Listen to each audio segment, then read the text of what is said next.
Yeah. See, I do not like bagels. Ladies and gentlemen, we will reconvene the budget English muffin. hearings for this afternoon, or excuse me, this morning. Next up on our agenda is the treasurer and his folks from the office. All right. So, I'm gonna move back and quietly just.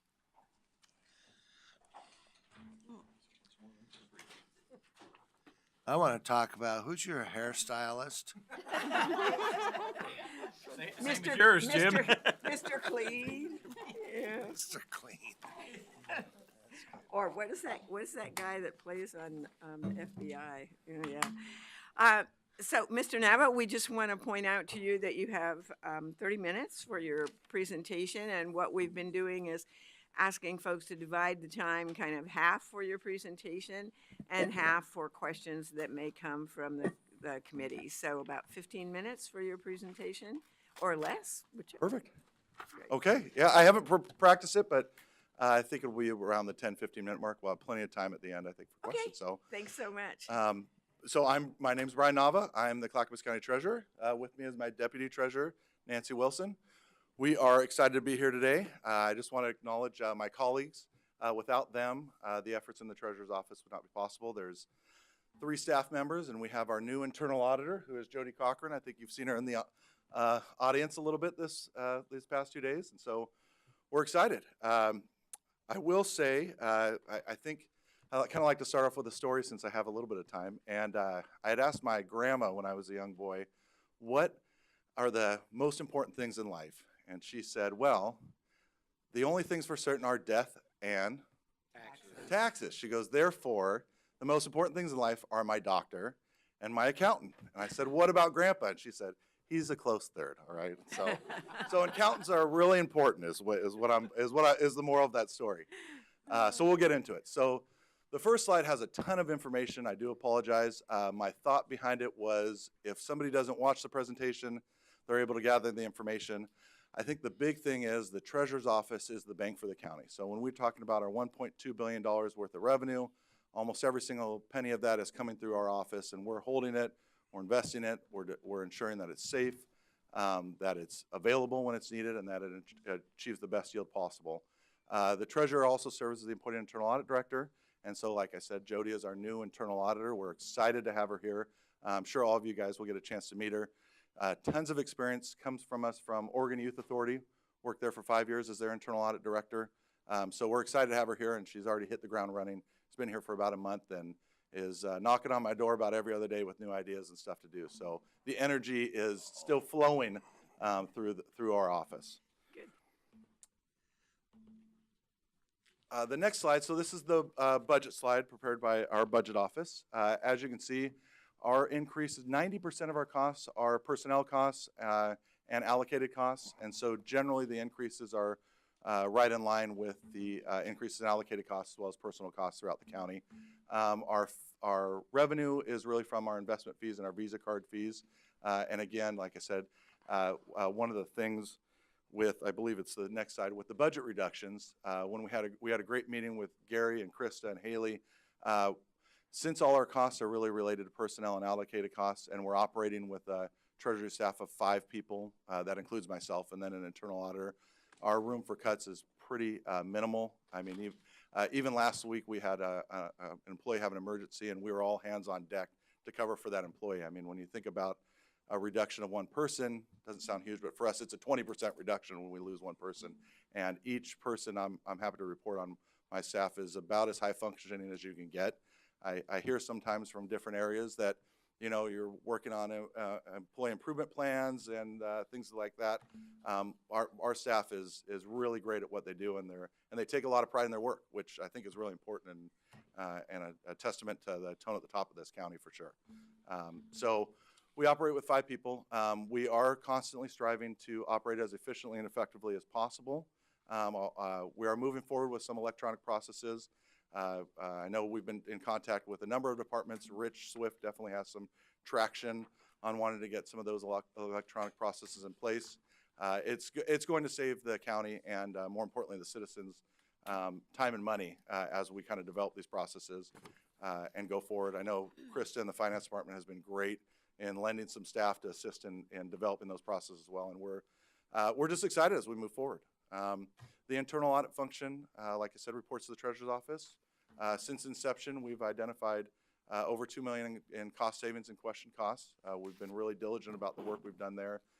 Again, just thank the board and the budget committee at that point for giving us that function. I know it's tough in these times sometimes to fund some of those positions, but on the back end, we're seeing a lot of growth throughout the county, and that outside perspective is great. I know in the last year, we're getting a lot more phone calls in terms of just consulting work, so not fraud, waste, or abuse that you kind of think of when you think of audit, but just can you help us out? Even before this meeting, we met with Laura Zentner to talk about some ways we could assist with one of the departments there. And so it's great that that function is being so well received at the county. And I think it's a testament to kind of our tone at the top. I know Commissioner Schrader always talks about how we're not doing the gotcha auditing. We're looking at the goals and objectives of each department, and we're here to assist in you achieving those goals. It's just been a great function. I'm excited to see, it's kind of been my baby for the last 4 years, and Jody came in and she's said, I want to be respectful, and I said, you take it over and you make it your baby, and we'll get this thing and we'll take it to the next level. So we're going to get there. I just want to make sure I didn't miss anything. Here's our key performance measures, and then within your packet you have some more detailed performance measures. Generally at the Treasurer's Office, everything's statute mandated, so we don't have too much wiggle room on kind of our performance goals. We're either in compliance or we're not. We have to do these certain steps as outlined in statute and to some extent within the Oregon Constitution. And so our goal is to achieve those goals each year. And like I said, in your packet, there's a little more detail. Getting to the next slide, I think the big thing would be then, okay, when are we going to do performance Clackamas? And so this year, I've been in talk with Dan over in County Administration. We were shooting for next fiscal year in terms of getting in place. I really appreciated that my predecessor, Sherry, gave me the opportunity to not jump us in and then give me something that's kind of halfway complete. She said, we're going to wait.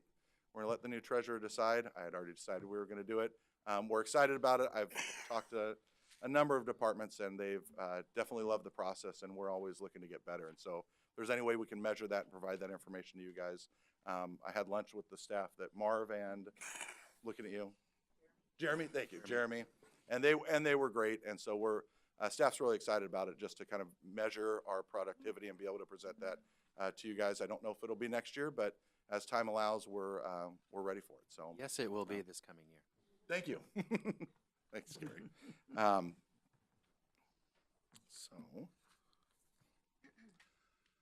So emerging issues for our departments. Like I said, I'm the new treasurer. As Nancy learned, I had about 38 goals when I came up. I should say 30. I had exactly 38 goals when I came aboard. Some of them short-term, some of them long-term. I've highlighted kind of the two immediate goals that we have in place here. That's electronic payments, like I talked about before, developing a process to make us more efficient and effective with electronic payments. Commissioner Hummerson, you hit it on the head yesterday. You said courier services. What does that cost? Well, anytime you accept cash or check, there's a risk there for one. And two, that's a lot of processing. It's got to get to the armored car, to get to the bank, to get to the entry to us, to get the entry to finance, to then spend the money and get it out. So there's quite a process there where a lot of payments electronically, we can get it right into our bank account, and we can get the information with that deposit to come directly to the Treasurer's Office and to the Finance Department. We can get it in there without having to spend the cost on courier, without the risk of actually handling cash and things of that nature. So we are looking at developing those processes, and everybody is welcoming it with open arms, I would say. So I see Krista nodding over there, which is great. So and it's been great to work with. Along those lines, we're also looking at furthering our cash controls throughout the county. In 2007, the board adopted a policy related to cash controls. It highlighted a lot of best practices. It's a great policy. We're looking to further that through administrative rules to tighten it up just a little bit. So we're talking about daily deposits. We're talking about receipts, things of that nature, just to again tighten it up to make sure that the county's cash controls are safe, so that when we get the money, we have a good process to get into the bank and get into the financial system, because the the riskiest thing we have is when we deal with cash, and it's just a product of business. We have no way to get away from it. You know, when you're talking parks and people that pay their taxes in cash and things of that nature, we can never fully get away from it. So we got to make sure we have the first, we're going to try and eliminate it a little bit with electronic payments, and on the back end, we're going to try and develop some cash controls with some training for staff that handle cash to just keep it safer and tighten it up. Along those lines, I'm happy to report a week and a half ago, through the hotline, through the funding that was supported by this budget committee, we were able to identify a fraud at one of our departments.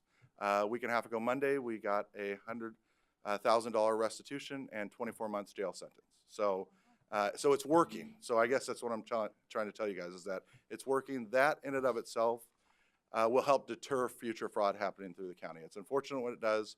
I looked to the Association of Certified Fraud Examiners report to the nations. 18% of the fraud, based on their worldwide study, is happening in governments. The median loss is $118,000.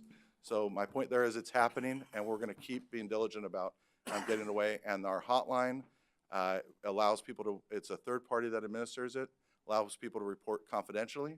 And that's the best way to identify fraud, according to that report, is through those tips and for allow them to report to be confidential while doing it. Repeat that, Brian. There was a fraud at the county here you discovered? There was. So it got prosecuted, and we came, and the final sentence a week and a half ago on Monday, with the help of the sheriff. I have to give credit to the sheriff's office, the DA, the department involved.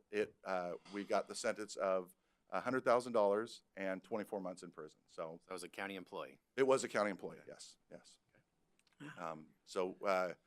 The good news is that we're identifying it, and we have the mechanisms in place for people to report it and feel comfortable so doing it. So again, it's unfortunate, but like I said, it's a product of business. We're $1.2 billion of revenue, and some of the things I'm highlighting above is what we're trying to do to continue to prevent those things from happening in the future. I'm sorry, Brian. How long ago did this occur, the actual incident? I believe it was 2015. But it occurred before that, and it wasn't until 2015 that it was identified. Commissioners, you were notified of this at the time. I forgot it myself, but I remember. Thank you. Yeah. And so my last thing with the emergency issue is increasing role of internal audit and future staffing needs. We didn't come, I know we're in a budget, we have some budget constraints this year and will probably for the future, but I'm hoping to continue to show the value of this function and the cost savings that we're identifying, so that in future years we can come to and ask you for a staff auditor. As you can imagine, like a lot of departments, we are understaffed in that function as compared to some of our neighbors and some of my colleagues. And so having more staff just gives us a better breadth to be able to do more work, good work throughout the county. With that, I appreciate your time. I talked pretty quickly. Good job. But I appreciate it. Like I said, the emphasis is I'm excited. We're doing great work. Know that the treasurer's office is high functioning. We're lean staffed, and we're going to keep pounding the way forward. So thank you. Good. Well, I look forward to the time when you can take electronic payments and things. I think right now folks could pay property taxes by using a credit card online. Is That's that correct? correct. There's a premium that you pay for that, but perhaps if more services could be paid for electronically, then the fees might not need to be quite so heavy or whatever. I mean, I'm thinking of a lot of checks that we have to write or cash money. Mm-hmm, Which absolutely. I try to do checks, but yeah, that's good. I'm glad to hear that. I'm glad to hear that we're working our way towards that. So thank you Absolutely. very much. We have Commissioner Bernard, and then Savas, and then Commissioner Schrader. I have a couple of comments and a correction for you. You'll like the correction. Sorry. Oh, no. Oh, never mind. First thing, I won't tell you what my grandfather said, but I'll tell you what my father said. When you run a business, the most important job you have is watch the money. The other thing is that I've heard from some of your staff, and I won't identify them, that you're great to work with.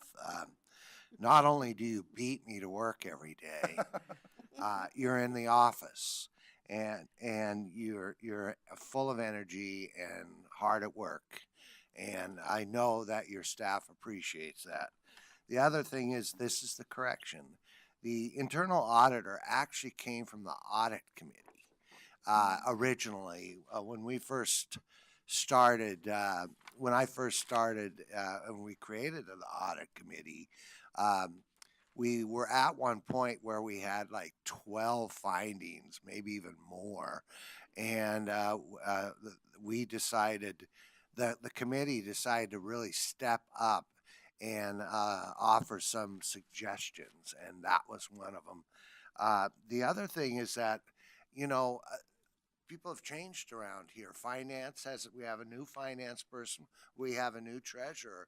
There was a discussion back when we started this, is that the treasurer shouldn't be on the audit committee. I don't know why that was at the time, and also that the finance person really wasn't on the audit committee. So I think it might be a good idea to talk about what would that be appropriate? Would that be a good idea? I know that both of you are assets that we need to take advantage of. It might be the auditor, the new internal auditor could be part of that committee, but the more people we have to look over the work they do, which I think they do a fantastic job compared to previous auditors, the better. Right. And there's been a lot of changes. Last year we had no findings. But we also, Paul mentioned that we didn't really get a report. And that's probably my fault. I just didn't arrange for it on the agenda since I'm in charge of the agenda. But that's the other thing, that it would be a good idea to just require that report. Well, Krista has a comment, so let's get that in before the others. Yes, go ahead, Krista. Brian probably has the same comment. While I very much appreciate the wonderful sentiments expressed about our abilities and our capability, the reason the finance director or the treasurer hasn't been part of the audit committee is that you need separation of duties that from an internal control standpoint.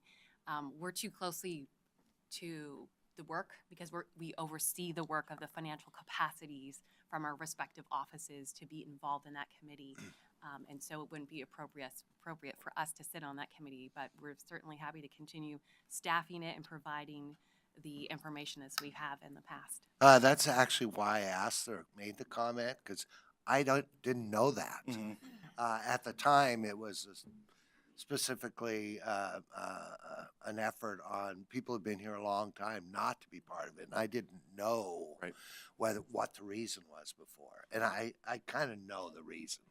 Obviously. You don't want fox guard in the hen house. Yeah, right. Anyway, thank you for the work you do, and Nancy, thank you for the work you do.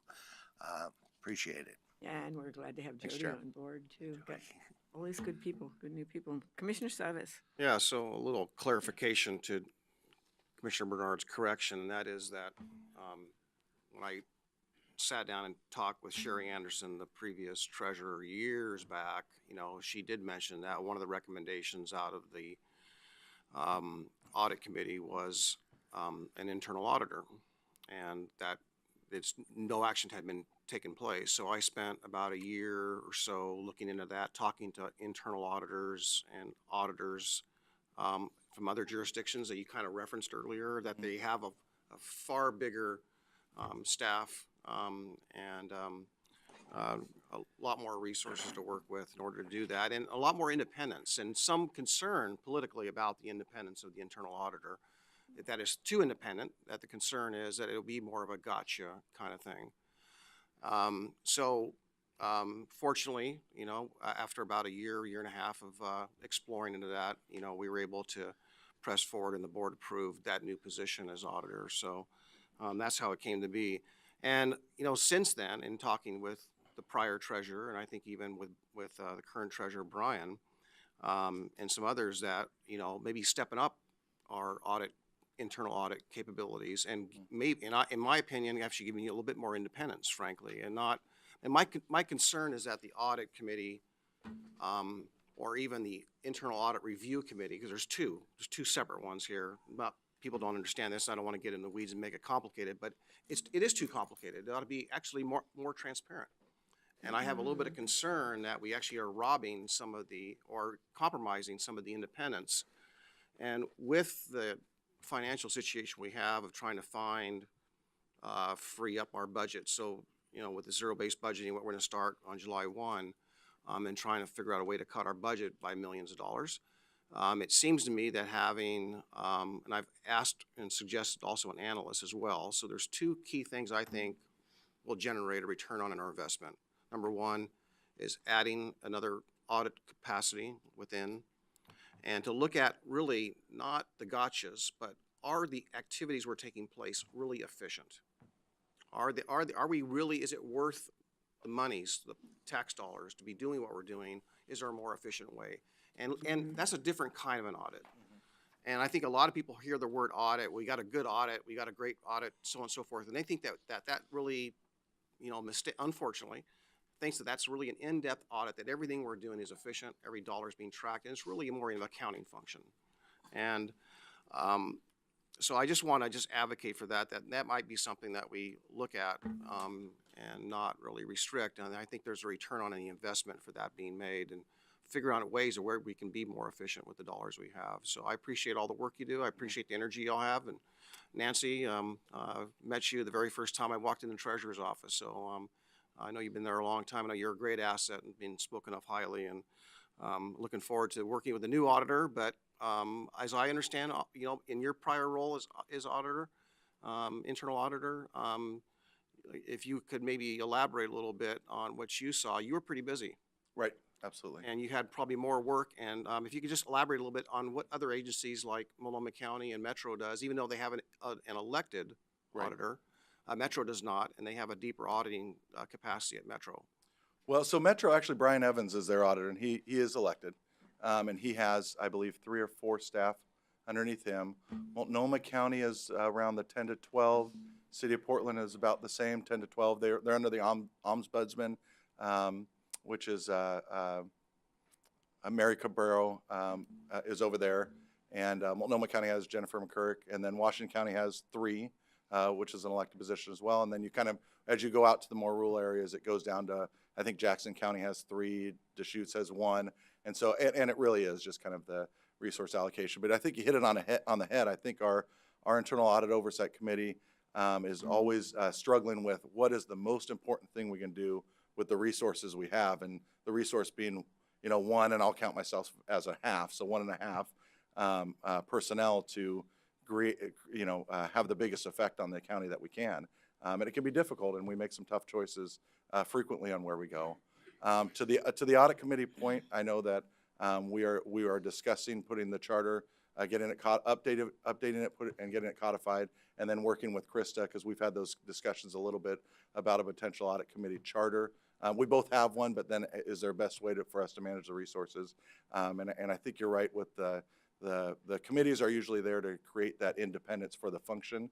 And so making sure we're in line with best practices there will be important for us going forward. And actually, I think Jody and I were just talking about it a little bit this morning when we were kind of brainstorming and figuring out where the function is, kind of what direction it's going in. So your points are very valid and well taken. I'll just close with this. I mean, I just respectfully request we put this in the parking lot. I think this is an investment we really need to have. Auditors typically have an analytical background, and by nature, I think that's a capacity we need. And I think it's somewhat, I won't say shameful, but it's a little bit, when you consider the other jurisdictions locally having the deeper bench and we only have 1, I don't think that's defensible. Mhm. So I respectfully request we put that in the parking lot for further discussion. And headed towards what? To consider having additional staff? One additional auditor, Mhm. internal auditor. Okay, if we could add that to the parking lot. Okay. All right, thank you. Commissioner Schrader and then Ms. Lee. I just want to thank you, Brian, for all the work you've done, for mentioning that, this isn't about, trying to do a gotcha. It really is trying to prevent, if something looks like it might be going awry, that we catch it sooner than later in order to make sure that we're crossing every T and dotting every I. It's been a pleasure working with you. And Brian did go to school with my son, Steve. So anyway, I have to say that. So I do feel kind of rather maternal about this. But anyway, but thank you. It's been wonderful working with you. And it looks like you may have some support to have some additional, in the parking lot, some additional bandwidth. That'd be gratefully appreciated. And I have to echo that the driving force behind getting this function going is the tone at the top. Sorry, I want to say Martha, Commissioner That's Schrader this is called was Martha's fine. the first one on our internal audit oversight Just committee. calling Mom. But I think, I know without that support, we wouldn't have gotten the buy-in from departmental directors, staff, management when we've come in to do those audits, because quite frankly, a lot of people, it's new to them. So we're not just going in to do, a lot of the audits I was a part of when I was at the Secretary of State Audits Division for 12 years, it was just, oh, they're back. Hey, how's it going, Brian? Nice to see you. Or the auditors are back, and you're used to it. When you come in now, with a new one, we're trying to say, hey, we're here to help. We're a part of you, and then really actually hearing it from the top as well to say they're gonna help the county, and this is gonna be a good thing. And so that tone at the top's been really good, and we've appreciated it from everybody. Okay, Ms. Lee? Yes, first, congratulations on your new position. Thank you. And I know that you're constrained by various municipal guidelines, policies, but I wondered what your average rate of return was on investments. Right, absolutely. So we have a benchmark, I believe it was, so on slide 5, I think, for this year, through March 2019, at 2.28%, and then through April, we ran the numbers, we're at 2.33%. And as some of you probably know, we put as much money in the LGIP as we are allowed to do. And for the bigger jurisdictions, it becomes tougher because then we're having to put a lot of our funds elsewhere. Before I took the position, I did a 10-year average compared to a lot of our neighbors. We were 2 basis points ahead or behind. Sorry, it's escaping me, but we're all about the same in terms of investments. And the big thing, like you pointed out, Ms. Lee, is that ORS 294 governs what we can invest in, and the governance behind it is keep it safe. We're not gambling with county money, and we don't. And so luckily those restrictions are tight. The LGIP, like I said, we put as much money in there. Their return today is 2.75. At the beginning of the fiscal year, it was, I think, 2 or 2.25. Yeah, and they're allowed within their statutes to have a little more risk because they have $20 billion investing, and $10 billion of it is backed by PERS money, more or less. And so they're allowed by statute to have a little more risk, which means they can have a little more return, where we're not allowed to have. Our risk is very minimal. And like I said at the beginning, our priorities at the Treasurer's Office in this order are safe, liquidity, and then last is yield. So yeah, but so that's our return. And like I said, we benchmark against our neighbors as well as the 3-year Treasury yield, and then also just the LGIP. And we're right within it. Like I said, within the last 10 years, if you average it out, 2 basis points. So either ahead or behind. It's so close that it was kind of, I just don't recall. Anticipate just a little more in this fiscal year. Correct. So the rates are pretty well. As you can see for the target next year, though, I did go down to 1.75. The reality is we're going to hit a little recession. Everybody that I talk to says it's going to be small and short, but there's kind of starting to see some of the indicators. So I'm setting the expectation at something I think that will be realistic. But this year so far, everything's still looking pretty good. So yeah. Thank you. Great. Seeing no other questions, we thank you so much for taking the time to be here today, and thank you for your both PowerPoint and your budget presentation. Appreciate it. So continue to have fun doing what you're doing. We will. Keep the energy up. That's amazing. Yeah, so I was thank just you. wondering if Nancy Wilson's done any professional singing. Oh. You don't want to hear about my professional singing. Commissioner Bernard has a. Actually, it has nothing to do with you, but Okay.